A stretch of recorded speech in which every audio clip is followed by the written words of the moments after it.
नमस्कार मेरे प्यारे भाइयों, मैं हूं अनुज और आप सुन रहे हैं हॉरर कहानी, वो भी मेरी जुबानी। दोस्तों, आज का हॉरर पॉडकास्ट एक शख्स की है जिनका नाम अनुराग है, जो पेशे से एक बस ड्राइवर है। तो चलिए अब यह कहानी अनुराग जी के नजरिए से सुनते हैं। लेकिन उससे पहले आप लोगों से एक रिक्वेस्ट है, आप लोग हाई पॉइंट भेजकर अपना सपोर्ट जरूर दिखाएं।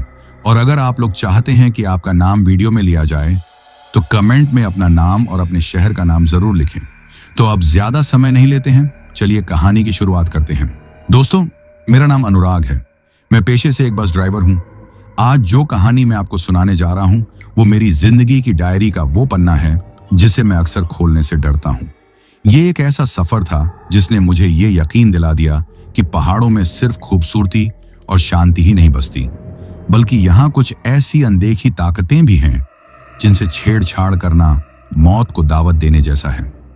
उस रात जो हुआ उसने मेरे दिल में एक ऐसी दहशत भर दी है कि आज भी जब कोई तेज खुशबू मेरे नथुनों से टकराती है तो मेरे हाथ स्टीयरिंग पर कांपने लगते हैं और माथे पर पसीने की बूंदें चमक जाती हैं।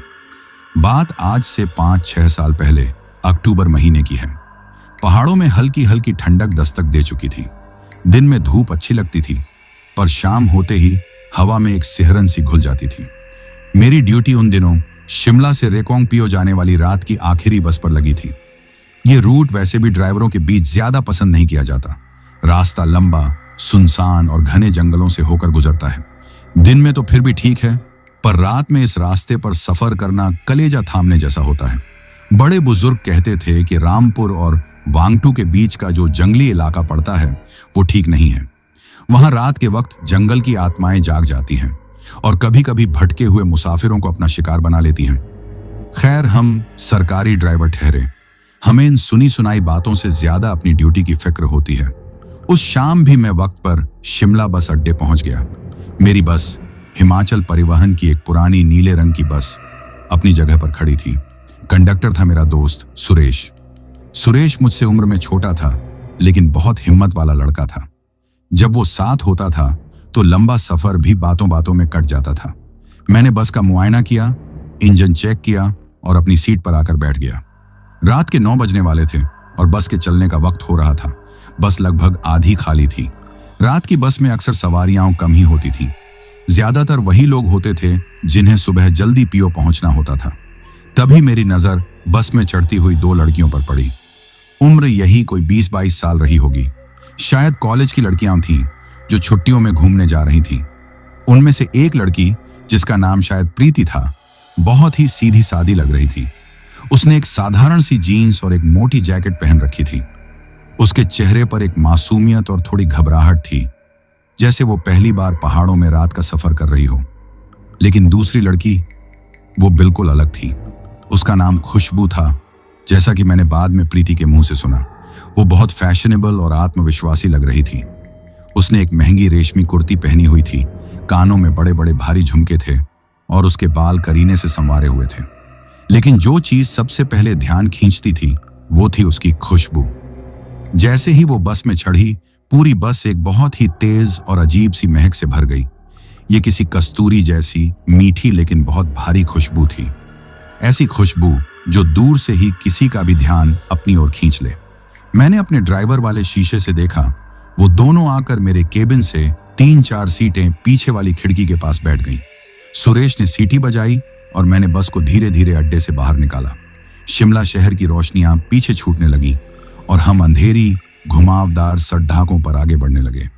बस में खामोशी थी, जिसे सिर्फ इंजन की घरघराहट और सड़क के मोड़ों पर टायरों की चीख ही तोड़ रही थी। मैंने एक बार फिर शीशे में उन लड़कियों की तरफ देखा। प्रीति खिड़की से बाहर अंधेरे में देख रही थी, जबकि खुशबू अपने फोन में कुछ करने में व्यस्त थी।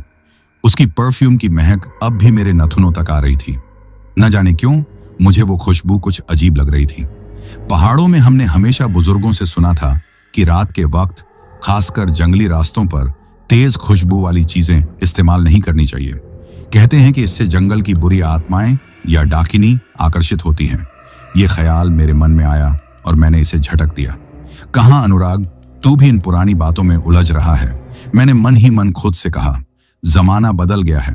लेकिन मैं गलत था। जमाना भले ही बदल गया हो, पर जंगल के नियम नहीं बदलते और उस रात हम सब उन नियमों को तोड़ने की सजा भुगतने वाले थे। हमें क्या पता था कि खुशबू की वो तेज खुशबू सिर्फ एक परफ्यूम नहीं थी, बल्कि एक अनजाना बुलावा थी। एक ऐसा बुलावा जो जंगल के अंधेरे में किसी भूखी आत्मा को हमारी बस की तरफ खींच रहा था। हमारा ये सफर अब सिर्फ शिमला से पियो का सफर नहीं था, ये जिंदगी से मौत की तरफ एक खौफनाक सफर बनने वाला था।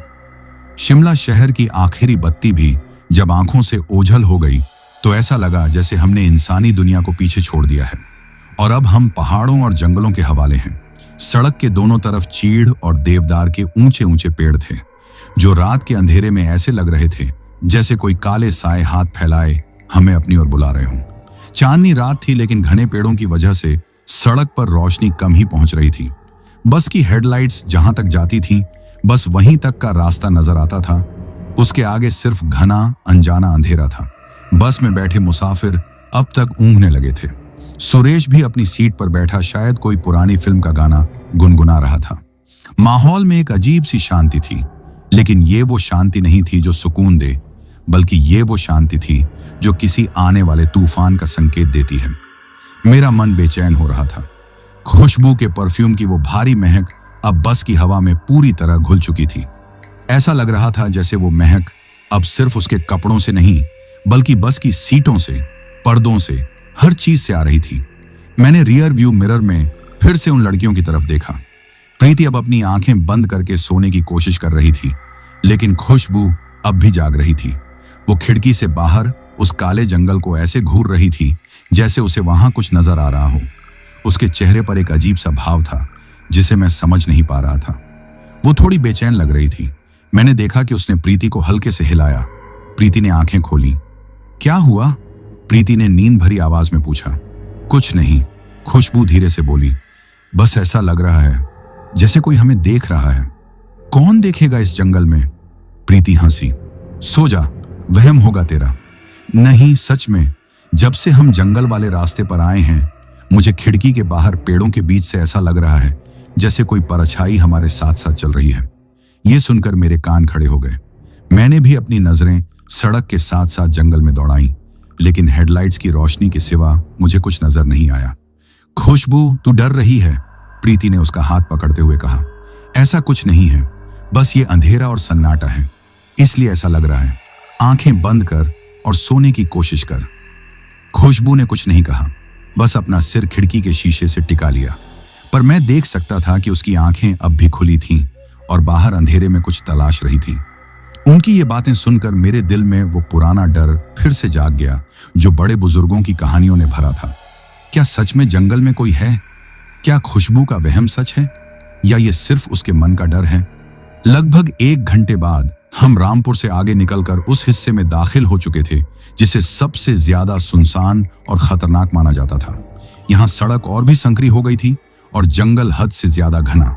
यहाँ मोबाइल का नेटवर्क भी काम नहीं करता था, यानी अगर गाड़ी खराब हो जाए तो सुबह होने का इंतजार करने के सिवा कोई चारा नहीं था। तभी अचानक बस के इंजन ने एक झटका दिया और घर घर आकर बंद हो गया। मेरी जान हलक में आ गई। मैंने 1-2 बार बस को फिर से स्टार्ट करने की कोशिश की, लेकिन इंजन चालू नहीं हुआ। बस सड़क के बीचों बीच खड़ी हो गई। क्या हुआ अनुराग भाई? सुरेश ने अपनी सीट से उठकर पूछा। पता नहीं यार, लगता है फ्यूल लाइन में कोई दिक्कत आ गई है, मैंने माथे पर आया पसीना पोंछते हुए कहा। बस के रुकते ही बाकी सवारियां भी जाग गईं। बस में फुसफुसाहट शुरू हो गई। क्या हुआ? गाड़ी क्यों रुक गई? मैंने सबको शांत कराते हुए कहा। आप लोग घबराइए नहीं, मैं देखता हूं। शायद कोई छोटी मोटी खराबी है, 10-15 मिनट में ठीक हो जाएगी। ये कहकर मैं और सुरेश टॉर्च लेकर बस से नीचे उतरे। अक्टूबर की ठंडी हवा सीधी हड्डियों में चुभ रही थी। चारों तरफ झींगुरों की आवाज के सिवा और कोई आवाज नहीं थी। जंगल इतना घना और काला था कि टॉर्च की रोशनी भी उसमें खोई जा रही थी। हमने बोनट खोला और इंजन को देखने लगे। बस में बैठी सवारियां भी अब बेचैन हो रही थीं। कुछ लोग ताजी हवा के लिए बस से नीचे उतर आए। उन 2 लड़कियों में से प्रीति तो अपनी सीट पर ही बैठी रही, लेकिन खुशबू बस से नीचे उतर आई। उसने नीचे उतरकर एक गहरी सांस ली और फिर सड़क के किनारे उस घने जंगल की तरफ देखने लगी। उसकी परफ्यूम की महक उस ठंडी हवा में घुलकर और भी तेज लग रही थी। यहां बाहर मत घूमो, अंदर जाकर बैठो, सुरेश ने उससे कहा। जंगली इलाका है, कोई जानवर भी हो सकता है। खुशबू ने उसकी बात पर कोई ध्यान नहीं दिया। वो धीरे धीरे चलती हुई सड़क के उस पार जंगल के किनारे तक पहुंच गई। ऐसा लग रहा था जैसे कोई चीज उसे अपनी तरफ खींच रही हो। खुशबू, वापस आ, प्रीति ने बस की खिड़की से आवाज लगाई। खुशबू ने पीछे मुड़कर प्रीति की तरफ देखा और एक हल्की सी रहस्यमयी मुस्कान दी। फिर वो बिना कुछ कहे अंधेरे में पेड़ों के पीछे कहीं गायब हो गई। हम सब हैरान रह गए। अरे, ये लड़की कहां चली गई? सुरेश चिल्लाया। प्रीति घबराकर बस से नीचे उतरी। खुशबू, खुशबू, वो जोर जोर से उसे आवाज देने लगी। मेरे दिल में एक अनजानी दहशत ने घर कर लिया था। इस वीरान जंगल में आधी रात को एक लड़की का यूं अकेले चले जाना कोई अच्छी बात नहीं थी। भाई साहब, प्लीज उसे ढूंढिए, प्रीति लगभग रोते हुए मुझसे बोली। मैं और सुरेश टॉर्च लेकर जंगल के किनारे की तरफ बढ़े। ओ बहन जी, कहां हो? वापस आ जाओ, हम आवाज लगा रहे थे। जंगल के अंदर से कोई जवाब नहीं आया, सिर्फ हमारी अपनी आवाजें ही गूंज कर वापस आ रही थीं। 5 मिनट, 10 मिनट, हम सब बेहद डर गए थे। मुझे लग रहा था कि जरूर कोई अनहोनी हो गई है। मैंने फैसला किया कि मैं और 2-4 लोग जंगल के अंदर जाकर देखेंगे। तभी पेड़ों के पीछे से हमें एक आहट सुनाई दी। खुशबू धीरे धीरे अंधेरे से बाहर निकल रही थी। हम सब ने राहत की सांस ली। कहां चली गई थी तुम? हम सब कितना डर गए थे। प्रीति दौड़कर उसके पास गई, लेकिन जो खुशबू जंगल से वापस लौटी थी वो खुशबू नहीं थी जो बस से उतरी थी। उसके बाल पूरी तरह बिखरे हुए थे और उनमें सूखी पत्तियां और टहनियां फंसी थीं। उसकी महंगी रेशमी कुर्ती पर जगह जगह मिट्टी और कीचड़ के दाग थे, जैसे वो जमीन पर घिसटती हुई आई हो। और उसका चेहरा बिल्कुल भावहीन था, एक पत्थर की मूरत की तरह। उसकी आंखों में कोई चमक नहीं थी, बस एक खालीपन था। तू ठीक तो है? प्रीति ने उसका कंधा पकड़कर हिलाया। खुशबू ने कुछ नहीं कहा। उसने बस प्रीति की तरफ देखा और उसकी आंखों में जो वहशत थी उसे देखकर प्रीति भी 2 कदम पीछे हट गई। मैंने बस का इंजन किसी तरह ठीक कर लिया था। मैंने सबसे जल्दी से बस में बैठने को कहा। खुशबू बिना एक शब्द कहे चुपचाप बस में चढ़ी और अपनी सीट पर जाकर बैठ गई। मैंने बस स्टार्ट की और हम फिर से अपनी मंजिल की तरफ बढ़ चले। लेकिन अब बस के अंदर का माहौल पूरी तरह बदल चुका था। वो खामोशी अब सिर्फ खामोशी नहीं थी, वो एक खौफनाक सन्नाटा था। और मुझे अपनी गर्दन के पीछे किसी की ठंडी सांसें महसूस हो रही थी, जैसे कोई अनदेखा मुसाफिर भी अब हमारे साथ सफर कर रहा था। बस एक बार फिर अपनी धीमी रफ्तार से अंधेरी सड़क पर दौड़ने लगी थी, लेकिन मेरे दिल की रफ्तार अब भी तेज थी। जंगल से लौटने के बाद खुशबू का बदला हुआ रूप मेरी आंखों के सामने घूम रहा था। वो चुपचाप अपनी सीट पर बैठी थी, बिल्कुल एक भूत की तरह। उसने न प्रीति से कोई बात की, न अपनी बिगड़ी हुई हालत को सुधारने की कोशिश की। वो बस सामने अंधेरे में एक तक देख रही थी, जैसे उसे वो सब नजर आ रहा हो जो हमारी आंखों से ओझल था। प्रीति बार बार उससे कुछ पूछने की कोशिश कर रही थी। खुशबू, बोलना कुछ, क्या हुआ था जंगल में? तू ऐसे चुप क्यों है? लेकिन खुशबू के मुंह से एक शब्द भी नहीं निकल रहा था। सबसे अजीब बात अब उस परफ्यूम की महक की थी। वो तेज कस्तूरी जैसी महक अब धीरे धीरे बदल रही थी। अब उस खुशबू में एक और गंध शामिल हो गई थी, एक बहुत ही अजीब और घिनौनी गंध। ऐसी गंध जैसे कहीं पास में सड़ी हुई मछली और गीली मिट्टी रखी हो। शुरू में तो मुझे लगा कि शायद ये मेरा वहम है या बाहर जंगल से कोई महक आ रही है, लेकिन धीरे धीरे वो बदबू इतनी तेज हो गई कि सांस लेना भी मुश्किल होने लगा। बस में बैठे दूसरे मुसाफिर भी अब बेचैन होने लगे थे। 1-2 लोगों ने अपनी नाक पर रुमाल रख लिया। ये कैसी बदबू है ड्राइवर साहब? पीछे की सीट से एक आदमी ने पूछा। पता नहीं भाई साहब, शायद बाहर कोई जानवर मरा पड़ा है, मैंने टालने की कोशिश करते हुए कहा। लेकिन मैं जानता था कि यह गंध बाहर से नहीं बल्कि बस के अंदर से ही आ रही थी, और मुझे शक था कि इस गंध का ताल्लुक खुशबू से ही है। मैंने रियर व्यू मिरर से खुशबू पर नजर रखी हुई थी। बस की हल्की पीली रोशनी में उसका चेहरा और भी डरावना लग रहा था। तभी मैंने एक ऐसी चीज देखी जिसे देखकर मेरे हाथ स्टीयरिंग पर कांप गए। खुशबू, जो अब तक बिल्कुल सीधी बैठी थी, उसने धीरे धीरे अपना सिर मेरी तरफ घुमाया। हमारी आंखें मिरर में मिलीं और फिर उसने एक बहुत ही धीमी और भयानक मुस्कान दी। उसके होंठ खिंच गए, लेकिन उसकी आंखों में कोई भाव नहीं था। और फिर उसकी आंखों का रंग बदलने लगा। उसकी काली पुतलियां धीरे धीरे फैलने लगीं, इतनी ज्यादा कि आंखों का सफेद हिस्सा लगभग गायब ही हो गया। अब उसकी आंखें दो गहरे काले गड्ढों जैसी लग रही थीं। मैं डर के मारे जम गया। ये कोई इंसान नहीं हो सकता। जिस लड़की को मैंने बस में चढ़ते देखा था, ये वो नहीं थी। इसके अंदर कोई और था, कोई बुरी शैतानी ताकत। प्रीति भी शायद ये सब देख रही थी। उसके चेहरे का रंग उड़ चुका था और वो डर के मारे अपनी सीट से लगभग चिपक गई थी। तभी खुशबू ने कुछ बुदबुदाना शुरू किया, बहुत ही धीमी आवाज में, जैसे वो कोई मंत्र पढ़ रही हो।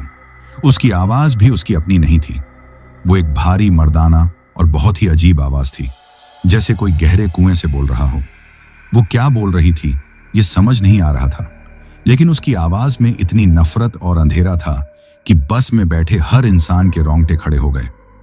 वो सड़ी हुई बदबू अब असहनीय हो चुकी थी। ऐसा लग रहा था जैसे हम किसी कब्रिस्तान से गुजर रहे हों। अचानक खुशबू जोर से हंसी। वो हंसी इतनी खौफनाक थी कि बस में बैठे एक दो बच्चे रोने लगे। वो किसी इंसान की हंसी नहीं थी, वो किसी चुड़ैल की हंसी थी जो अपना शिकार देखकर खुश हो रही हो। चुप हो जा खुशबू, प्रीति ने रोते हुए उसकी बाह पकड़ने की कोशिश की। खुशबू ने एक झटके से अपना हाथ छुड़ाया और प्रीति की तरफ ऐसे घूमा कि प्रीति डरकर पीछे हट गई। खुशबू नहीं, वो उस भारी भयानक आवाज में बोली, वो तो अब मेरी है, हमेशा के लिए। ये सुनते ही बस में चीख पुकार मच गई। ड्राइवर साहब, बस रोकिए, हमें उतारिए। लोग चिल्लाने लगे। कहां रोकूं बस, इस घने जंगल में? मैं भी घबराकर चिल्लाया। बाहर उतरना और भी खतरनाक है। मेरा दिमाग काम नहीं कर रहा था। मैं 15 सालों से इस रूट पर गाड़ी चला रहा था। मैंने हादसे देखे थे, खराब मौसम देखा था, लेकिन ऐसा भयानक मंजर मैंने अपनी जिंदगी में कभी नहीं देखा था। मेरी बस में एक जीती जागती लाश बैठी थी, जिसके अंदर कोई शैतान था। खुशबू अब अपनी सीट से खड़ी हो गई। वो धीरे धीरे लड़खड़ाते कदमों से बस के गलियारे में चलने लगी। उसकी काली आंखें एक एक मुसाफिर को घूर रही थीं। वो जिधर से गुजरती वो सड़ी हुई बदबू और तेज हो जाती। लोग डर के मारे अपनी सीटों में दुबके जा रहे थे। वो चलती हुई बस के आगे के हिस्से तक आ गई, मेरे केबिन के ठीक पीछे। मैं उसे मिरर में देख सकता था। उसका चेहरा पूरी तरह से बदल चुका था। वो पीला पड़ गया था और उसकी नसें उभर आई थीं। उसने अपना एक हाथ उठाया और केबिन के शीशे पर रख दिया। उसका हाथ बर्फ की तरह ठंडा था। मैं शीशे के इस पार भी उसकी ठंडक महसूस कर सकता था। गाड़ी रोक, वो गुर्राई। मुझे उतरना है, मेरा घर आ गया है। उसकी बात सुनकर मेरी रूह कांप गई। उसका घर इस वीरान जंगल में? मैंने हिम्मत करके कहा, देखो, तुम जो भी हो, इस लड़की को छोड़ दो। ये सब बेकसूर लोग हैं, इन्हें जाने दो। मेरी बात सुनकर वो जोर से फिर हंसी। बेकसूर? इस दुनिया में कोई बेकसूर नहीं है। और ये लड़की, इसने खुद मुझे बुलाया है अपनी इस मीठी खुशबू से। ये कहते हुए उसने अपनी उंगली से उस जगह की तरफ इशारा किया जहां खुशबू ने परफ्यूम लगाया था। अब मैं सब कुछ समझ गया था। बड़े बुजुर्गों की बातें सच थीं। इस लड़की की तेज खुशबू ने ही जंगल की इस बुरी आत्मा को अपनी तरफ खींच लिया था। अनजाने में ही सही, पर इसने एक बहुत बड़ी गलती कर दी थी और अब हम सब उसकी सजा भुगत रहे थे। मुझे फैसला लेना था। मैं इन सब लोगों को ऐसे मरने के लिए नहीं छोड़ सकता था। मुझे कुछ तो करना ही होगा। मुझे याद आया कि इस रास्ते से थोड़ा हटकर पहाड़ों में एक छोटा सा पुराना गांव है। मैंने सुना था कि वहां एक बहुत पुराने मंदिर के पुजारी रहते हैं जो इन सब चीजों का ज्ञान रखते हैं। वो गांव यहां से करीब 10-15 किलोमीटर दूर एक कच्ची सड़क से होकर जाता था। यह एक बहुत बड़ा खतरा था। उस अनजान कच्ची सड़क पर रात में बस ले जाना मौत को दावत देने जैसा था, लेकिन यहां रुके रहने का मतलब भी मौत ही था। मैंने फैसला कर लिया, मैं बस को उसी गांव की तरफ ले जाऊंगा। शायद वही हमारी आखिरी उम्मीद थी। मेरे दिमाग में जैसे ही उस गांव और पुजारी का ख्याल आया, मुझे लगा कि शायद अभी भी उम्मीद की कोई किरण बाकी है। मैंने मन ही मन हनुमान जी का नाम लिया और फैसला कर लिया कि मैं स्टीयरिंग अब उसी अनजान कच्ची सड़क की तरफ मोड़ूंगा। ये एक जुआ था, एक ऐसा दांव जिस पर मेरी और बस में बैठे बाकी 20-25 लोगों की जिंदगी लगी हुई थी। चुप हो जाओ सब, खुशबू के अंदर से वो भयानक आवाज फिर गूंजी। कोई कहीं नहीं जाएगा। वो अब भी मेरे केबिन के ठीक पीछे खड़ी थी। उसकी काली आंखें मुझे रियर व्यू मिरर में घूर रही थीं।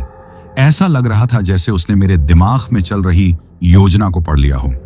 गाड़ी को मुख्य सड़क पर ही चलने दे ड्राइवर, नहीं तो अंजाम बहुत बुरा होगा, वो गुर्राई। उसकी धमकी ने मेरे इरादे को और भी पक्का कर दिया। अब यह साफ था कि वो हमें किसी भी हाल में आबादी वाले इलाके तक पहुंचने नहीं देना चाहती थी। उसका मकसद हमें इसी जंगल में भटका कर रखना था ताकि वो अपना घिनौना खेल खेल सके। मैंने बिना कुछ कहे बस की रफ्तार थोड़ी और बढ़ा दी। वो कच्ची सड़क का कट अब बस 1-2 किलोमीटर ही दूर था। मुझे किसी भी तरह वहां तक पहुंचना था। खुशबू शायद समझ गई कि मैं उसकी बात नहीं मानने वाला। उसका गुस्सा अब बढ़ने लगा। वो जोर जोर से बस के अंदर चीखने लगी। उसकी चीखें किसी इंसान की नहीं थीं, वो किसी घायल जानवर की तरह दर्द और गुस्से से भरी हुई थी। पूरी बस कांपने लगी। खिड़कियों के शीशे थरथराने लगे। बस के अंदर की पीली बत्तियां एक पल के लिए जलती फिर बुझ जाती। बस में एक अजीब सा अंधेरा उजाला होने लगा। वो सड़ी हुई बदबू अब इतनी तेज हो गई थी कि मेरा सिर चकराने लगा और आंखों में जलन हो रही थी। मैंने कहा था रोक, वो चिल्लाई और उसने अपना हाथ जोर से मेरे केबिन के शीशे पर मारा। खटाक की आवाज के साथ शीशे पर एक बड़ी सी दरार पड़ गई। मैं और सुरेश दोनों ही सिहर गए। प्रीति अपनी सीट पर बैठी रोए जा रही थी।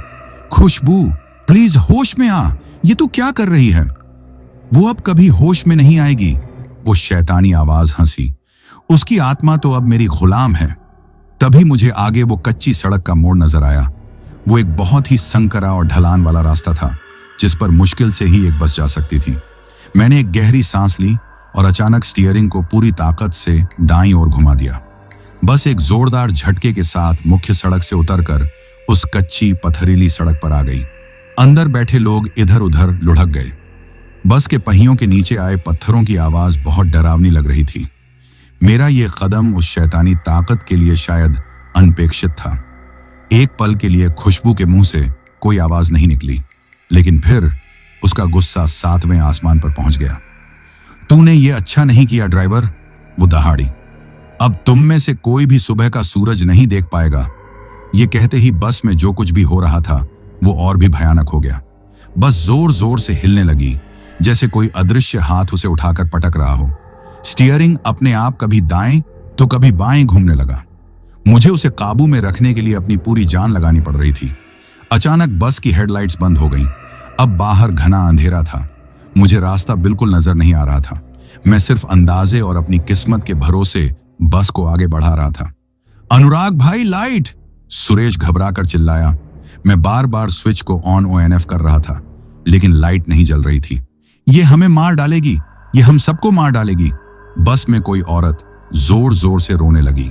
मेरे दिमाग में जैसे ही उस गांव और पुजारी का ख्याल आया, मुझे लगा कि शायद अभी भी उम्मीद की कोई किरण बाकी है। मैंने मन ही मन हनुमान जी का नाम लिया और फैसला कर लिया कि मैं स्टीयरिंग अब उसी अनजान कच्ची सड़क की तरफ मोड़ूंगा। ये एक जुआ था, एक ऐसा दांव जिस पर मेरी और बस में बैठे बाकी 20-25 लोगों की जिंदगी लगी हुई थी। चुप हो जाओ सब, खुशबू के अंदर से वो भयानक आवाज फिर गूंजी। कोई कहीं नहीं जाएगा। वो अब भी मेरे केबिन के ठीक पीछे खड़ी थी। उसकी काली आंखें मुझे रियर व्यू मिरर में घूर रही थी। ऐसा लग रहा था जैसे उसने मेरे दिमाग में चल रही योजना को पढ़ लिया हो। गाड़ी को मुख्य सड़क पर ही चलने दे ड्राइवर, नहीं तो अंजाम बहुत बुरा होगा, वो गुर्राई। उसकी धमकी ने मेरे इरादे को और भी पक्का कर दिया। अब यह साफ था कि वो हमें किसी भी हाल में आबादी वाले इलाके तक पहुंचने नहीं देना चाहती थी। उसका मकसद हमें इसी जंगल में भटका कर रखना था ताकि वो अपना घिनौना खेल खेल सके। मैंने बिना कुछ कहे बस की रफ्तार थोड़ी और बढ़ा दी। वो कच्ची सड़क का कट अब बस 1-2 किलोमीटर ही दूर था। मुझे किसी भी तरह वहां तक पहुंचना था। खुशबू शायद समझ गई कि मैं उसकी बात नहीं मानने वाला। उसका गुस्सा अब बढ़ने लगा। वो जोर जोर से बस के अंदर चीखने लगी। उसकी चीखें किसी इंसान की नहीं थीं, वो किसी घायल जानवर की तरह दर्द और गुस्से से भरी हुई थी। पूरी बस कांपने लगी। खिड़कियों के शीशे थरथराने लगे।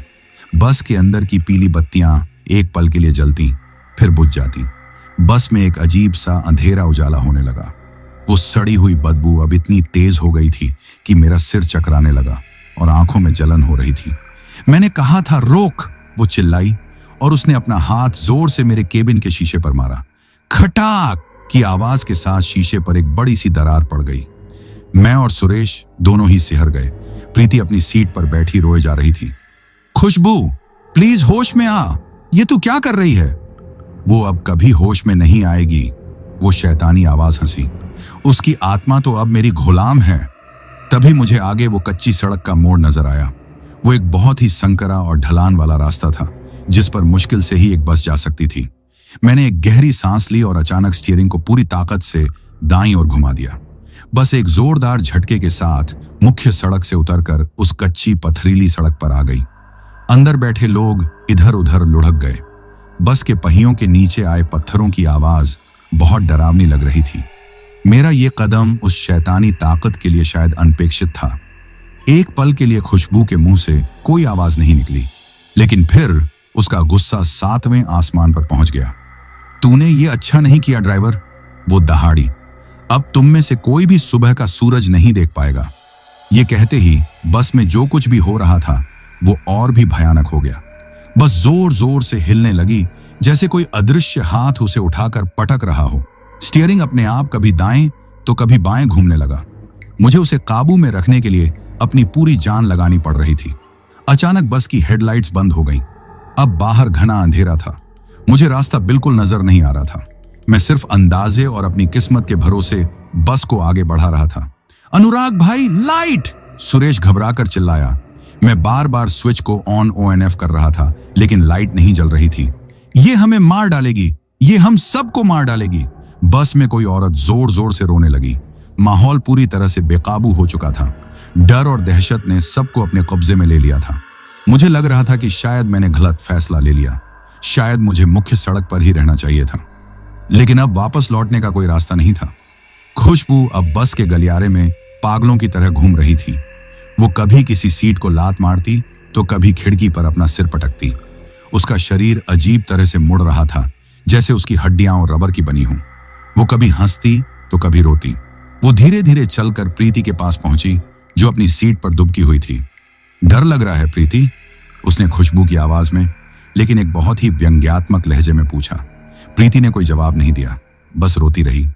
तुझे तो बहुत बचाती थी ना तू इसे, अब बचा। देख तेरी दोस्त का क्या हाल बना दिया है मैंने।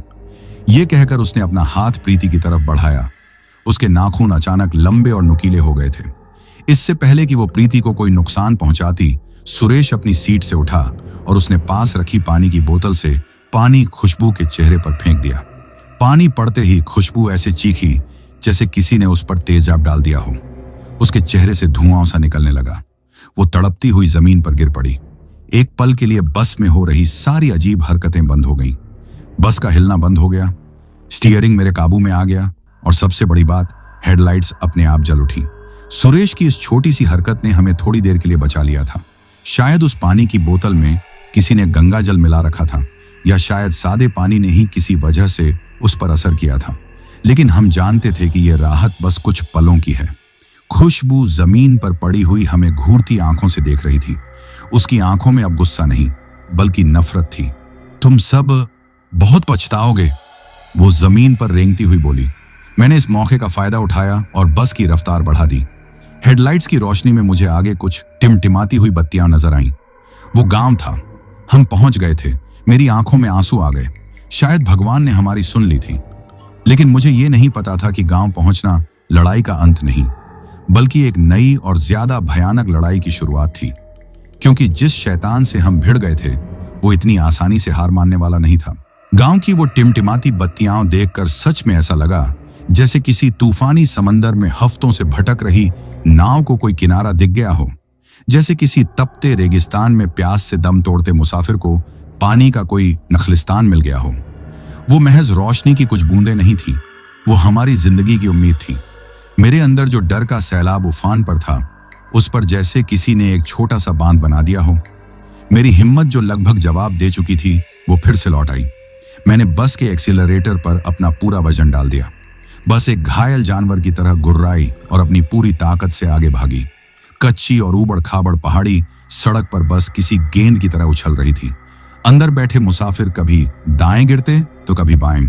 किसी का सिर खिड़की से टकरा रहा था तो कोई अपनी सीट से उछलकर नीचे गिर रहा था।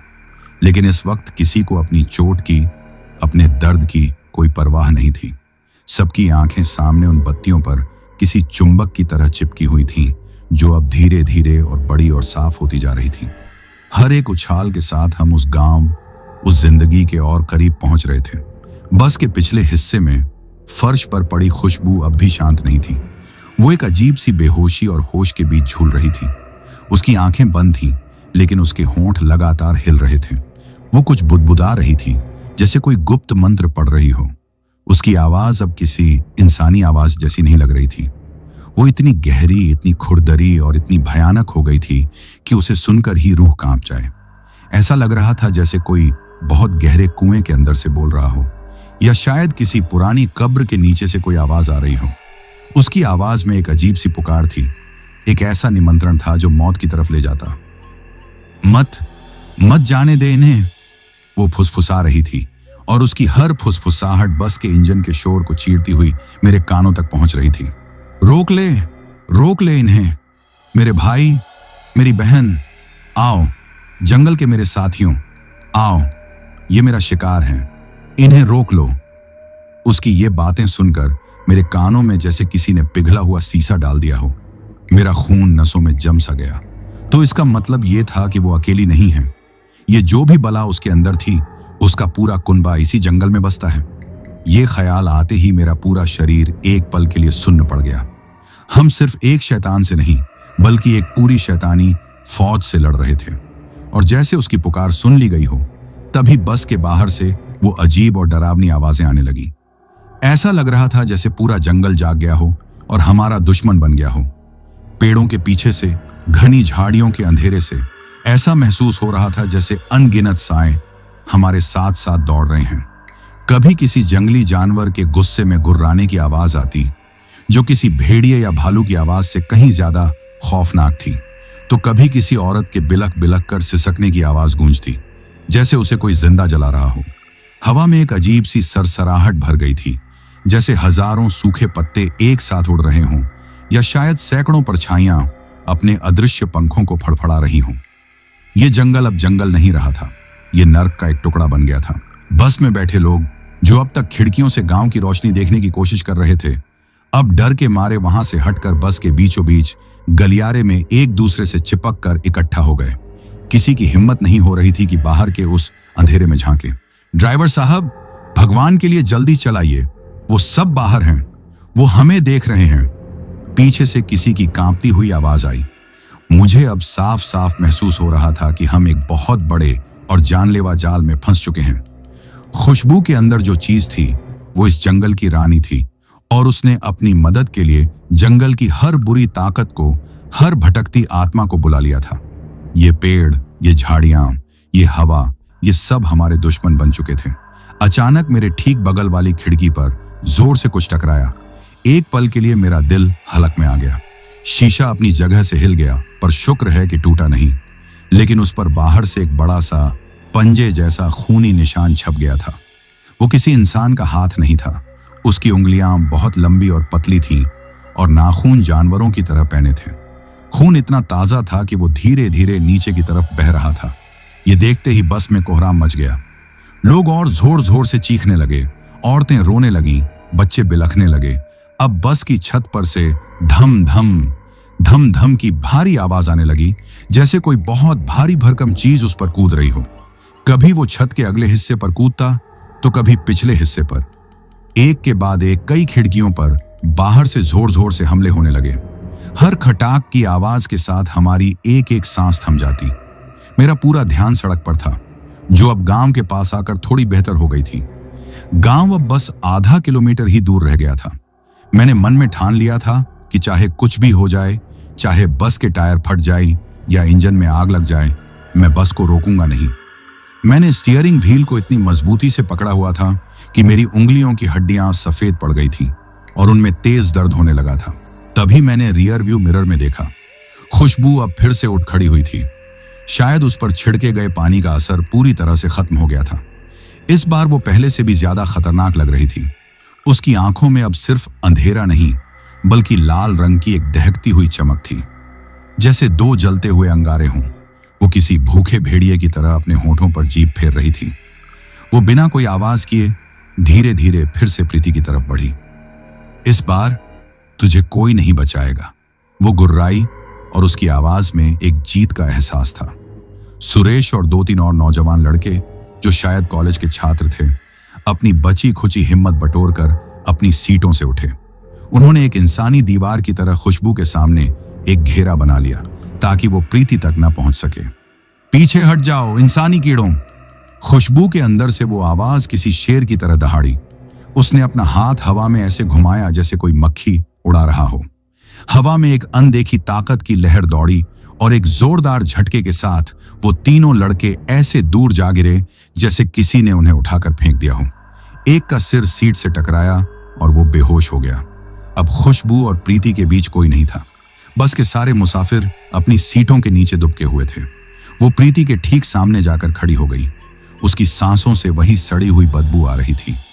उसने अपने लंबे काले और नुकीले नाखूनों वाला हाथ उठाया और बहुत धीरे धीरे तड़पा तड़पा कर प्रीति के गले की तरफ बढ़ाने लगी। मैं रियर व्यू मिरर में ये सब देख रहा था और मेरा दिल बैठा जा रहा था। मैं बेबस था। मैं कुछ नहीं कर सकता था। अगर मैं एक सेकंड के लिए भी स्टीयरिंग छोड़ता तो हम सब सड़क के किनारे बनी गहरी खाई में होते। नहीं, मैं अपनी पूरी ताकत से बस इतना ही चीख सका। तभी जैसे कोई चमत्कार हुआ हो, गांव के मुहाने पर बने एक छोटे से पुराने शिव मंदिर की घंटी अपने आप जोर जोर से बजने लगी। उसकी आवाज में एक दैवीय शक्ति थी, एक पवित्र गूंज थी। घंटी की वो पवित्र आवाज जैसे ही हवा में फैलकर हमारे कानों तक पहुंची, खुशबू एक बार फिर ऐसे चीखी जैसे उसे किसी ने आग लगा दी हो। वो दर्द से छटपटाने लगी। उसने अपने दोनों हाथों से अपने कान जोर से बंद कर लिए, जैसे वो आवाज लोहे की गर्म सलाखों की तरह उसके कानों में चुभ रही हो, उसे जला रही हो। और सिर्फ खुशबू ही नहीं, बस के बाहर से आ रही वो सारी डरावनी आवाजें भी अचानक बंद हो गईं। छत पर से कूदने की आवाज भी थम गई। वो पंजे के निशान बनाने वाले वो सब जैसे एक पल में गायब हो गए थे। मंदिर की उस पवित्र ध्वनि ने उन सारी शैतानी ताकतों को एक पल के लिए वहीं रोक दिया था, जैसे किसी ने लक्ष्मण रेखा खींच दी हो। हम गांव की सीमा के अंदर दाखिल हो चुके थे। ये एक बहुत ही छोटा और पुराना गांव था, जैसा पहाड़ों में अक्सर होता है। ज्यादातर घर पत्थर, लकड़ी और मिट्टी के बने थे। रात के इस पहर हर तरफ घना सन्नाटा पसरा हुआ था। बस के इंजन की तेज आवाज सुनकर शायद कुछ घरों की बत्तियां जलीं और कुछ धुंधले चेहरे खिड़कियों से बाहर की तरफ झांकने लगे। मैंने बस को धीमा नहीं किया। मैं उसे सीधा गांव के बीचों बीच बने उस छोटे से मंदिर के सामने ले गया और एक जोरदार ब्रेक लगाकर रोक दिया। बस के रुकते ही खुशबू, जो अब तक दर्द से तड़प रही थी, अचानक बिल्कुल शांत हो गई। उसने अपना सिर उठाया और बस की खिड़की से उस मंदिर की तरफ घूर कर देखा। उसकी आंखों में अब दर्द नहीं, बल्कि बेइंतहा नफरत और गुस्सा था। यहां तुम सब मुझे यहां ले आए, वो फुसफुसाई और उसकी आवाज में एक आने वाले तूफान की धमकी थी। तुम सब इसकी कीमत चुकाओगे, एक एक करके। मैं जल्दी से अपनी कांपती टांगों पर खड़ा हुआ और अपनी सीट से उतरा। सुरेश, तुम ठीक हो? उठो, कुछ लोगों को साथ लो और गांव में किसी को भी जगाओ। पंडित जी को बुला कर लाओ, जल्दी करो, हमारे पास ज्यादा वक्त नहीं है। सुरेश ने अपनी बांह से बहते खून को पोंछा और हिम्मत वाले 3-4 आदमी बस से उतरे और पास के एक घर की तरफ दरवाजा पीटने के लिए भागे। बाकी लोग बस में ही सांस रोके दुबके बैठे थे।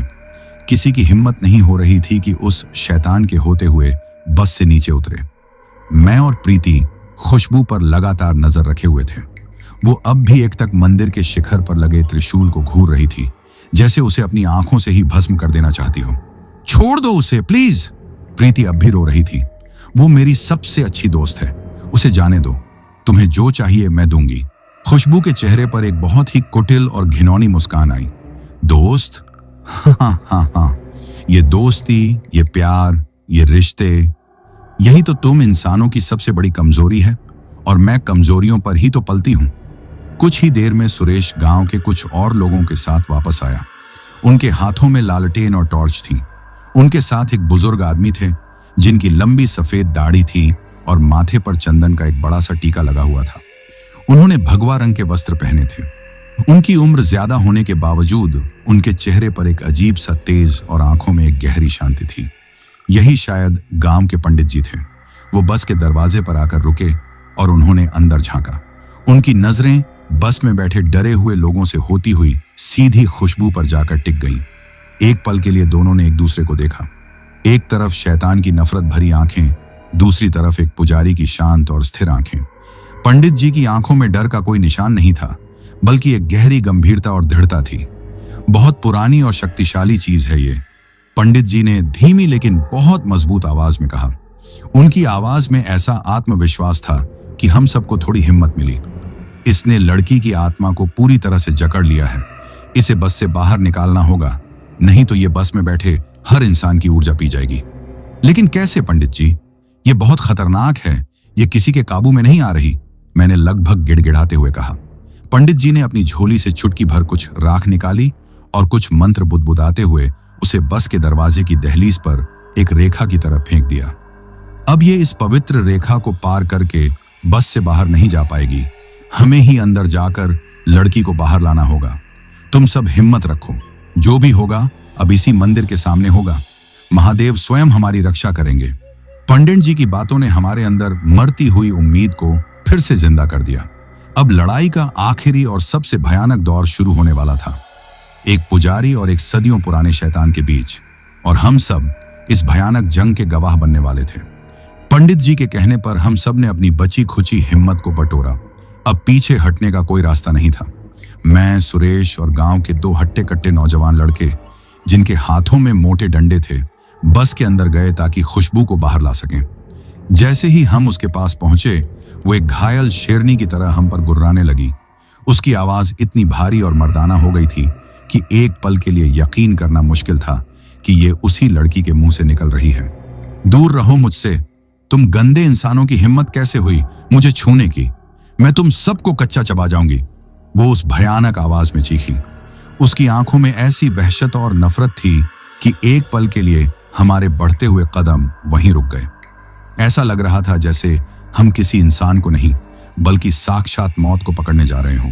डरो मत, पंडित जी ने बाहर से एक शांत लेकिन दृढ़ आवाज दी। उसकी आंखों में मत देखो, उसकी आंखें तुम्हें भ्रम में डाल देंगी और तुम्हारी हिम्मत तोड़ देंगी। बस उसे पकड़कर नीचे ले आओ, अपनी सारी ताकत लगा दो। पंडित जी की आवाज सुनकर हम फिर से हरकत में आए। हमने एक दूसरे की तरफ देखा, एक खामोश सहमति दी और एक साथ उस पर झपट पड़े। हम चारों ने मिलकर उसे पकड़ने की कोशिश की, लेकिन एक दुबली पतली लड़की में इतनी ताकत कहां से आ गई थी, ये सोचना भी किसी के लिए नामुमकिन था। ऐसा लग रहा था जैसे हम किसी लड़की को नहीं, बल्कि किसी जंगली भैंसे को काबू करने की कोशिश कर रहे हों। वो हम चारों को अपनी पूरी ताकत से पीछे धकेल रही थी। उसने अपने लंबे नुकीले नाखूनों से सुरेश की बांह पर एक गहरा घाव कर दिया, जहां से ताजा खून की धार बहने लगी। उसने एक लड़के के पेट में लात मारी, जिससे वो कराहता हुआ नीचे गिर गया। लेकिन हम भी अपनी जिद पर अड़े थे। ये हम सब की जिंदगी का सवाल था।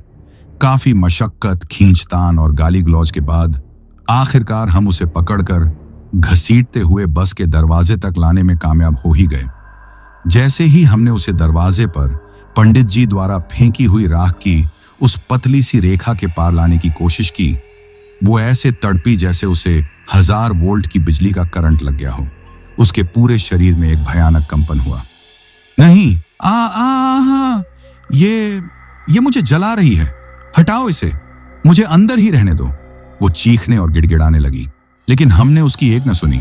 हमने अपनी पूरी ताकत लगाई और एक जोर का झटका देकर उसे खींचते हुए बस से नीचे जमीन पर उतार लिया।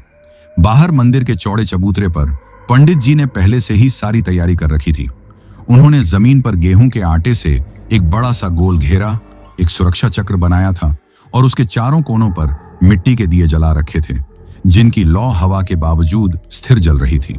घेरे के ठीक बीच में कुछ हवन सामग्री, सिंदूर, नींबू और पूजा का अन्य सामान रखा था। इसे इस घेरे के अंदर ले आओ, जल्दी करो, उन्होंने आदेश दिया। हम खुशबू को लगभग घसीटते हुए उस घेरे के अंदर ले गए और उसे वहीं जमीन पर बिठा दिया। उस पवित्र घेरे के अंदर आते ही उसकी ताकत जैसे आधी रह गई। उसकी चीखें और गुर्राना कम हो गया। वो अब भी छटपटा रही थी, लेकिन पहले की तरह हिंसक नहीं थी। ऐसा लग रहा था जैसे किसी जंगली जानवर को पिंजरे में कैद कर दिया गया हो। बस के बाकी मुसाफिर और गांव के लोग डर, हैरानी और जिज्ञासा के मिले जुले भाव से दूर खड़े होकर ये सब देख रहे थे। रात का सन्नाटा, दियों की टिमटिमाती रोशनी और बीच बीच में खुशबू की डरावनी आवाज, ये पूरा मंजर किसी भयानक सपने जैसा था। पंडित जी अपने हाथ में एक पीतल का छोटा लोटा लेकर उस घेरे के पास आए, जिसमें शायद गंगा जल था। उन्होंने अपनी आंखें बंद की और कुछ शक्तिशाली वैदिक मंत्रों का उच्चारण करना शुरू कर दिया। उनकी आवाज शांत थी, लेकिन उसमें इतनी शक्ति और इतना ठहराव था कि वो उस रात के भयावह सन्नाटे में दूर दूर तक गूंज रही थी। जैसे जैसे पंडित जी के मंत्रों का जाप तेज होता जा रहा था, खुशबू की हालत और बिगड़ती जा रही थी। वो जमीन पर एक सांप की तरह लौटने लगी, अपने ही बालों को नोचने लगी और जमीन पर अपने नाखूनों से खरोंचे मारने लगी। बंद कर ये सब, बूढ़े, वो गुर्राई। तेरा ये नाटक मुझे नहीं रोक सकता, मैं इसे लेकर ही जाऊंगी, ये मेरी है। पंडित जी ने उसकी बातों पर कोई ध्यान नहीं दिया। वो अपने ध्यान में मग्न थे। उन्होंने लोटे में से थोड़ा जल अपनी हथेली पर लिया, कुछ मंत्र फूंके और फिर उस जल के छींटे खुशबू के ऊपर मारे। पानी की वो पवित्र बूंदें जहां जहां उसके शरीर पर पड़ रही थीं, वहां वहां से ऐसे धुआं निकल रहा था जैसे किसी जलते हुए कोयले पर पानी डाल दिया हो, और उसकी चीखें पहले से कहीं ज्यादा तेज और दर्दनाक होती जा रही थीं। जलन हो रही है, आग लग गई, बंद कर ये सब, मैं तुझे नहीं छोड़ूंगा, बूढ़े। पंडित जी ने अब अपनी झोली से एक छोटा, हाथ भर का चमकता हुआ त्रिशूल निकाला और उसे हवन कुंड की आग में तब तक तपाया जब तक वो लोहे की तरह एकदम लाल नहीं हो गया। उस दहकते हुए त्रिशूल को देखकर खुशबू के अंदर बैठी वो चीज बुरी तरह से डर गई। उसके चेहरे पर पहली बार खौफ का भाव दिखा। नहीं, वो नहीं, उसे दूर रख मुझसे, प्लीज उसे दूर रख। वो अब गिड़गिड़ाने लगी थी। बता, कौन है तू? इस बेगुनाह लड़की के शरीर में क्यों दाखिल हुई है? पंडित जी ने अपनी आवाज को और ऊंचा और कठोर करते हुए पूछा, जैसे कोई जज किसी मुजरिम से सवाल कर रहा हो। मैं एक डाकिनी हूं, वो हांफते हुए टूटी फूटी आवाज में बोली। मैं सदियों से इस जंगल में भटक रही हूं। ये लड़की, इसकी खुशबू, इसके शरीर से आती तेज खुशबू ने मुझे अपनी तरफ खींच लिया। मुझे एक जवान शरीर की जरूरत थी और इसने खुद मुझे दावत दी, इस इत्तर को लगाकर। जिस रास्ते से तू आई है उसी रास्ते से वापस लौट जा। पंडित जी ने उस गर्म त्रिशूल को धीरे धीरे उसकी तरफ बढ़ाते हुए कहा, इस लड़की का शरीर छोड़ दे, वरना मैं इसी त्रिशूल से तुझे यहीं भस्म कर दूंगा। कभी नहीं, ये शरीर अब मेरा है, मैं इसे नहीं छोड़ूंगी। वो जोर से चीखी और अचानक उसने अपना असली रूप दिखाना शुरू कर दिया। खुशबू का चेहरा अस्वाभाविक रूप से खींचने लगा। उसकी आंखें पूरी तरह से खून की तरह लाल हो गईं और उनमें कोई पुतली नहीं बची थी, और उसके मुंह से एक लंबी, लगभग 1 हाथ लंबी सांप जैसी काली जीभ बाहर निकल आई। ये मंजर इतना भयानक और घिनौना था कि कई लोग डर के मारे अपनी आंखें बंद कर ली और कुछ लोग तो उल्टी करने लगे। उसने अपनी पूरी ताकत से उस घेरे को तोड़ने की कोशिश की, लेकिन जैसे ही उसका हाथ या पैर आटे की उस रेखा को छूता, एक जोर की नीली चिंगारी निकलती और उसे जोर का बिजली का झटका लगता, जिससे वो तड़प कर पीछे हट जाती। पंडित जी समझ गए कि यह शैतानी ताकत बहुत जिद्दी है और आसानी से नहीं मानेगी। उन्होंने प्रीति को अपने पास बुलाया। बेटी, ये तुम्हारी दोस्त है, उन्होंने प्रीति से कहा। इसके अंदर कहीं ना कहीं किसी कोने में इसकी अपनी आत्मा अब भी उस शैतान से लड़ रही है, पर वो कमजोर पड़ गई है। तुम्हें उसे आवाज देनी होगी, उसे तुम्हारी जरूरत है। उसे कोई ऐसी बात याद दिलाओ जो सिर्फ तुम दोनों के बीच की हो, कोई वादा, कोई बचपन की याद। उसे बताओ कि तुम उसके साथ हो और उसे वापस लाना चाहती हो। प्रीति रोते हुए, कांपते हुए कदमों से उस घेरे के पास गई। वो अपनी दोस्त को उस भयानक रूप में देखकर बुरी तरह डर गई थी, लेकिन उसने हिम्मत नहीं हारी। खुशबू, मेरी बात सुन, मैं प्रीति हूं, तेरी प्रीति, उसने सिसकते हुए कहा। याद कर, हमने कॉलेज में वादा किया था कि हम अपनी पहली सैलरी से एक साथ यूरोप घूमने जाएंगे। याद कर, जब हम छोटे थे और तू अंधेरे से बहुत डरती थी तो मैं तेरा हाथ पकड़कर तेरे साथ सोती थी। देख, मैं अब भी तेरा हाथ थामे हुए हूं। खुशबू, तू अकेली नहीं है, लौटा, प्लीज मेरे लिए लौटा। प्रीति की सच्ची और प्यार भरी बातें सुनकर एक पल के लिए खुशबू का वो भयानक चेहरा थोड़ा नरम पड़ा। उसकी खून जैसी लाल आंखों में एक पल के लिए आंसू की एक छोटी सी बूंद चमकी और फिर भाप बनकर उड़ गई। प्रीति, एक बहुत ही कमजोर, कांपती हुई और जानी पहचानी आवाज उसके मुंह से निकली। यह खुशबू की अपनी आवाज थी। पंडित जी समझ गए कि यही वो सही मौका है जब लोहा गर्म है। उन्होंने वो तपता हुआ लाल त्रिशूल उठाया और उसे खुशबू के माथे से छुआया नहीं, बस उसके बहुत करीब, लगभग 1 इंच की दूरी पर ले गए। एयुएम आई ह्रीं क्लीन चामुंडाय विच्छे, उन्होंने अपनी पूरी आत्मिक शक्ति लगाकर उस महामंत्र का जोर से जाप किया। जैसे ही उन्होंने मंत्र पूरा किया, खुशबू के शरीर से एक ऐसी जोरदार और दिल दहला देने वाली चीख निकली, जिसे सुनकर ऐसा लगा जैसे आसमान फट जाएगा। उसके पूरे शरीर को एक आखिरी और बहुत जोर का झटका लगा और वो बेहोश होकर पीछे की तरफ गिर पड़ी। उसके गिरते ही उसके शरीर से एक गाढ़ा काला धुआं सा निकला, जिसने एक पल के लिए एक भयानक चेहरे का आकार लिया और फिर तेजी से हवा में घुलकर गायब हो गया। वो सड़ी हुई, मतली पैदा करने वाली बदबू भी अचानक ऐसे गायब हो गई जैसे कभी थी ही नहीं। माहौल में अब सिर्फ हवन की पवित्र और भीनी भीनी खुशबू थी। वो शैतान, वो डाकिनी जा चुकी थी। जैसे ही वो काला धुआं खुशबू के बेजान शरीर से निकलकर रात की हवा में गायब हुआ, मंदिर के आसपास का सारा माहौल एक ही पल में पूरी तरह से बदल गया। वो भारीपन, वो घुटन, वो दहशत जो हमारी सांसों में जम गई थी, वो अनजाना खौफ जो हवा में किसी झर की तरह घुला हुआ था, सब एक साथ छोड़ गया। अब रात की वही शांत, निर्मल और ठंडी हवा चल रही थी जो इन देवभूमि जैसे पहाड़ों की खासियत होती है। मंदिर की घंटी अब भी धीरे धीरे बज रही थी और उसकी ध्वनि अब डरावनी नहीं बल्कि बहुत सुकून देने वाली लग रही थी। खुशबू उस आटे के घेरे के अंदर बेहोश पड़ी थी। उसका चेहरा अब बिल्कुल शांत और मासूम था, जैसे कोई छोटा बच्चा गहरी नींद में सो रहा हो। उसके चेहरे का वो डरावना पीलापन और माथे पर उभरी हुई वो नीली नसें पूरी तरह से गायब हो चुकी थी। अब वो वहीं कॉलेज जाने वाली एक आम सी खूबसूरत लड़की लग रही थी जो कुछ घंटों पहले शिमला में हमारी बस में चढ़ी थी। प्रीति दौड़कर उसके पास गई। उसने किसी की परवाह नहीं की और उसका सिर उठाकर अपनी गोद में रख लिया। खुशबू, आंखें खोल, प्लीज आंखें खोल। वो रोते हुए उसके गालों को हल्के हल्के थपथपाने लगी। चिंता मत करो बेटी, उसे होश आ जाएगा, पंडित जी ने पास ही एक पत्थर पर बैठते हुए कहा। उनकी आवाज में गहरी थकान थी, जैसे उन्होंने कोई बहुत बड़ी और लंबी जंग लड़ी हो। बुरी आत्मा तो जा चुकी है, पर वो लड़की के शरीर की बहुत सारी जीवन ऊर्जा अपने साथ ले गई है। इसे शारीरिक और मानसिक रूप से पूरी तरह ठीक होने में थोड़ा वक्त लगेगा। पंडित जी की पत्नी, जो अब तक अपने घर के दरवाजे पर खड़ी ये सारा भयानक मंजर देख रही थी, एक तांबे के लोटे में पानी लेकर आई। पंडित जी ने कुछ मंत्र पढ़कर उस पानी को अभिमंत्रित किया और प्रीति से कहा कि होश आने पर खुशबू को सबसे पहले यही पानी पिलाए। हम सब, यानी मैं, सुरेश और बाकी मुसाफिर जो अब तक किसी मूर्ति की तरह सांस रोके खड़े थे, अब धीरे धीरे अपनी सुध बुद्ध में लौट रहे थे। गांव के लोग पंडित जी की जय जयकार कर रहे थे और उनके प्रति अपनी श्रद्धा व्यक्त कर रहे थे। बस के बाकी मुसाफिर अभी भी उस गहरे सदमे से बाहर नहीं आ पाए थे जो उन्होंने पिछली कुछ घंटों में झेला था। उनके चेहरे पर डर और अविश्वसनीयता के भाव साफ दिख रहे थे। मैंने धीरे धीरे चलकर पंडित जी के पास जाकर उनके पैर छू लिए। पंडित जी, आज आपने हम सब की जान बचा ली। अगर आज रात आप ना होते तो पता नहीं हमारा क्या होता। हम आपके ये उपकार जिंदगी भर नहीं भूलेंगे। पंडित जी ने मुझे सहारा देकर उठाते हुए कहा। बचाने वाला तो वो ऊपर बैठा नीलकंठ है बेटा, हम तो बस उसके बनाए हुए एक मामूली झरिया हैं। पर एक बात हमेशा याद रखना, इन पहाड़ों और जंगलों के अपने कुछ नियम और अपने कुछ रहस्य होते हैं। ये जगहें जितनी सुंदर और शांत दिखती हैं, उतनी ही रहस्यमयी और खतरनाक भी हो सकती हैं। यहाँ की हर चीज, हर पेड़, हर पत्थर का सम्मान करना चाहिए।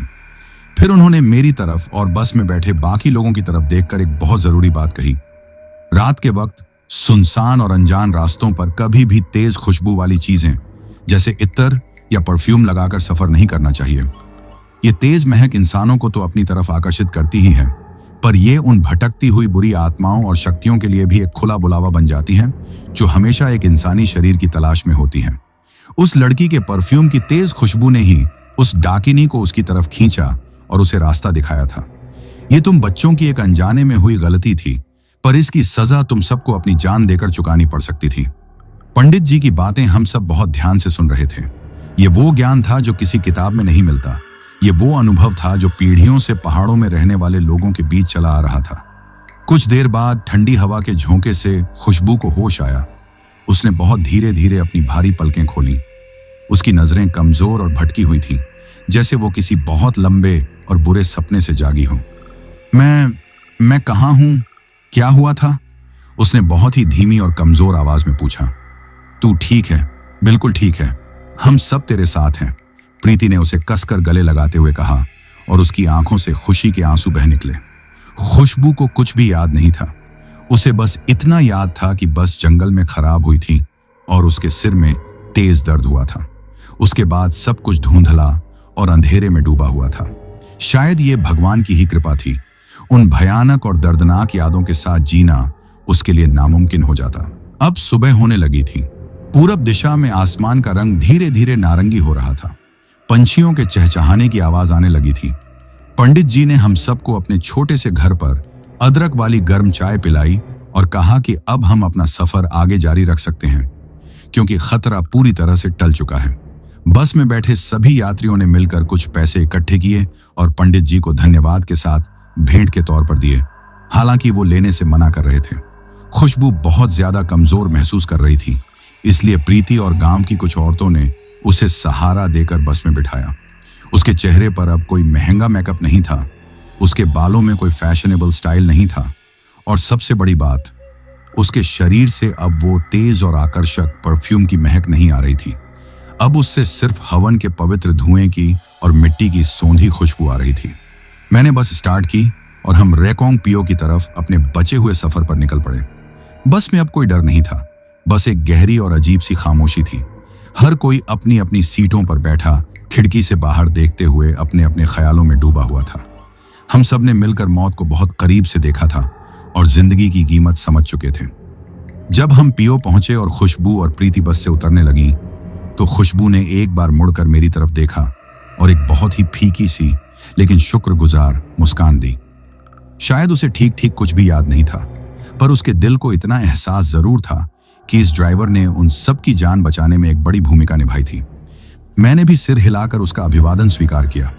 तो दोस्तों, ये थी उस खौफनाक रात की कहानी। उस रात के बाद मैंने जब भी अपनी बस में किसी को तेज परफ्यूम या इत्तर लगाए देखा, तो उसे रोककर पंडित जी की वो बात जरूर बताई। कुछ लोग मेरी बात को अंधविश्वास कहकर हंसकर टाल देते हैं, पर कुछ लोग समझदारी दिखाते हुए मान लेते हैं। पर मैं जानता हूं कि मैंने उस रात अपनी आंखों से क्या देखा है। और हां, खुशबू ने उस दिन के बाद फिर कभी रात में सफर करते वक्त परफ्यूम नहीं लगाया। यह कहानी सिर्फ भूत प्रेत की नहीं, बल्कि दोस्ती, विश्वास, अंधविश्वास और एक छोटी सी नादानी के कितने भयानक नतीजे हो सकते हैं, उसकी कहानी है। ये हमें सिखाती है कि हमें हमेशा अपने बड़े बुजुर्गों की बातों का सम्मान करना चाहिए, क्योंकि उनके हर वहम और हर मनाही के पीछे कोई ना कोई गहरा और ठोस अनुभव छिपा होता है। और पहाड़ों में तो हर कदम फूंक फूंक कर रखना चाहिए, क्योंकि आप कभी नहीं जानते कि अगले अनजान मोड़ पर कौन या क्या आपका इंतजार कर रहा है। तो दोस्तों, ये कहानी यही खत्म हुई। अब जिन भाइयों ने अपना नाम वीडियो में कमेंट किया था, उनका नाम लेते हैं। शनि भाई बस्ती से, अक्षय कुमार भाई चौरा से, इंदुपाल जी छत्तीसगढ़ से, शाहिद भाई मुंबई से, रविंदर भाई आगरा से, देबू कुमार भाई जमशेदपुर झारखंड से, रियाज शाहजमाल भाई अलीगढ़ से, हाफिजा भाई जूनागढ़ से, भूपेन भाई असम गुवाहाटी से, गणेश पाठक भाई सूरत से, अभिषेक तिर्की भाई छत्तीसगढ़ से, उस्मान अली भाई पाकिस्तान से, सुखदेव भाई फरीदाबाद से, ऊषा शाहजी सिलगुरी से, कुलविंदर कौर भाई लुधियाना पंजाब से, साबिर भाई सीतामढ़ी से, भास्कर भाई दुबई से, अमन सिंह भाई इंग्लैंड से, अवनीत, जानवी और मानसी जालंधर पंजाब से, सूरज सूजले भाई महाराष्ट्र से, मुन्ना भाई म्यांमार से, दिवाकर मोहर भाई कुलेश्वर से, साहिल खान भाई नागपुर महाराष्ट्र से, गुरफान खान भाई उत्तर प्रदेश से, ख्वाजा पुनीत भाई रायचूर से, अशोक भाई नासिक महाराष्ट्र से,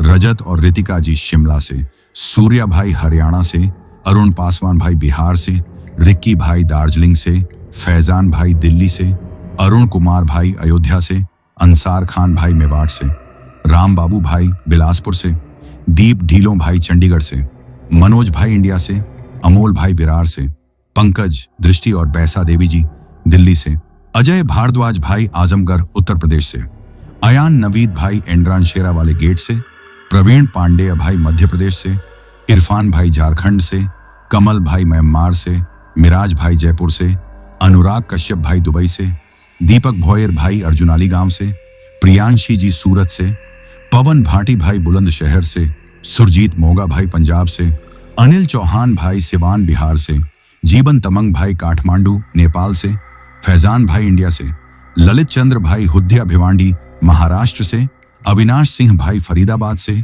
सनम खान जी कराची पाकिस्तान से, बाबू मंडल भाई राउरकेला से, अजय कोरी भाई प्रतापगढ़ से, ज्योतिर्मोही देवबार्मा जी त्रिपुरा से, नरेंद्र मानकर भाई मध्य प्रदेश से, अभिषेक तिर्की भाई छत्तीसगढ़ बिलासपुर से, मुना भाई म्यांमार से, नितिन वर्मा भाई उत्तम नगर दिल्ली से, राम रूपनदेही भाई नेपाल से, ताज वली खान और मुस्तफा खान भाई इंग्लैंड से, मनोज खादगी भाई नेपाल से, किशोर रामावत भाई नोएडा से, हैदर नवाजी भाई इंडिया से, बबूली जी ओडिशा से, यूसुफ शाह भाई लाहौर पाकिस्तान से, गौरव कोहली भाई दिल्ली से, मयंक कुशवाहा भाई आगरा से, रंजीत कुमार भाई उत्तर प्रदेश बहराइच से, पूरन चंद्र बालोतरा भाई राजस्थान से, नरेश किरण दुर्गेश छत्तीसगढ़ से, मुकेश ठाकुर भाई फरीदाबाद हरियाणा से, गोपाल भाई कोलकाता से, मोहन जी झारखंड से, पूनम जी जमशेदपुर झारखंड से, प्रणब भाई असम से, बाबू मोनी जी असम गोहपुर से,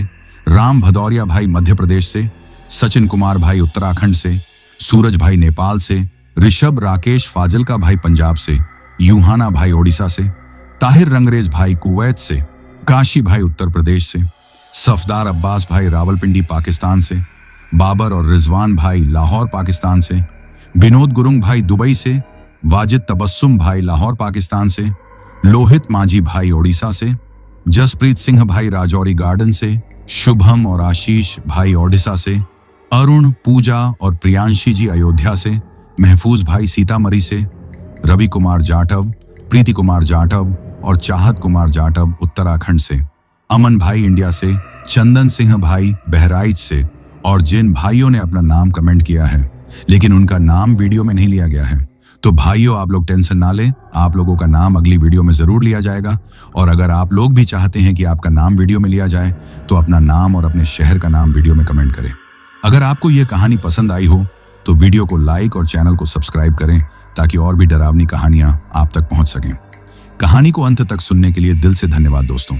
आज के लिए बस इतना ही, मिलते हैं जल्द ही कुछ नई कहानियों के साथ। तब तक के लिए अपना ध्यान रखिए।